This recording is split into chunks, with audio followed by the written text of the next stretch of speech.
പ്രകൃതി ദുരന്തത്തിൽ വീടും ജീവിത സമ്പാദ്യവും നഷ്ടപ്പെട്ട കുടുംബത്തിനെ പ്രവാസി മലയാളികളുടെ കൈത്താങ്ങ്. റിയാദിലെ കോഴിക്കോട് സ്വദേശികളുടെ കൂട്ടായ്മയായ കോഴിക്കോടൻസിന്റെ പുനരധിവാസ പദ്ധതിയിലെ ആദ്യ വീട് ഷാഫി പറമ്പിൽ MP കൈമാറി.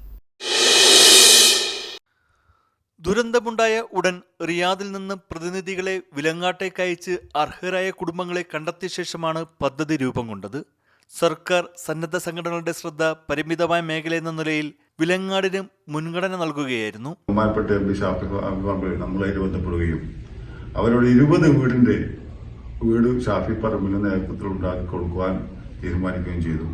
അങ്ങനെ ഞങ്ങളെ ബന്ധപ്പെട്ടു. ഞങ്ങളോട് ഒരു വീട് കോഴിക്കോടൻ ഏറ്റെടുക്കണമെന്ന് പറഞ്ഞു. റിയാദിൽ വന്ന സമയത്ത് ഞങ്ങൾ ഏറ്റെടുത്തു. ഈ 20 വീടിലെ ഫസ്റ്റ് വീടാണ്. വയനാട് വിലങ്ങാട് ദുരന്തങ്ങൾക്ക് ശേഷം പ്രഖ്യാപിച്ച നിരവധി പദ്ധതികളിൽ ഏറ്റവും വേഗത്തിൽ നിർമ്മാണം പൂർത്തിയാക്കി വീട് കൈമാറാൻ കഴിഞ്ഞത് പ്രവാസി കൂട്ടായ്മയുടെ ശ്രദ്ധേയ നേട്ടമായി വിലയിരുത്തപ്പെടുന്നു. Kozhikodans chief organiser KC Shaju, convener Rafi Koyilandy, സ്ഥാപക അംഗങ്ങളായ ഷക്കീബ് കോളക്കാടൻ, നാസർ കാരന്തൂർ, ഫൈസൽ അഹമ്മദ്, എക്സിക്യൂട്ടീവ് അംഗങ്ങളായ ഉമർ മുക്കം, പ്രഷീദ് കൊയിലാണ്ടി എന്നിവർ ചേർന്നാണ് താക്കോൽ കൈമാറിയത്.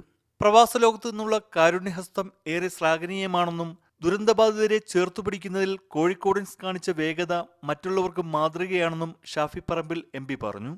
പ്രിയപ്പെട്ട തെരേസ്യാമ്മ ചേച്ചിയുടെയും ദേവിച്ചേട്ടനും കുടുംബത്തിനും അവരുടെ എല്ലാമായ വീട്, ആ വീടെന്ന അവകാശം അവർക്ക് കൈമാറാൻ വേണ്ടി കട്ടക്ക് കൂടെ നിന്ന് അതിന്റെ എല്ലാ കാര്യങ്ങളും പൂർത്തീകരിച്ച് വന്ന കോഴിക്കോടൻസിന് വെലങ്ങാടിന്റെ പേരിൽ, പിന്നെ ഇവിടെ ഈ കുടുംബത്തിന്റെ പേരിൽ, നാടിന്റെ പേരിൽ, എല്ലാത്തിന്റെ പേരിലും ഹൃദയം നിറഞ്ഞ നന്ദി.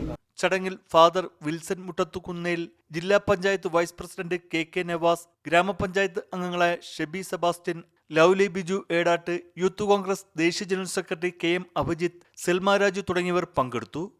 Shamnath Karunagappally, Jeevan news, Riyadh.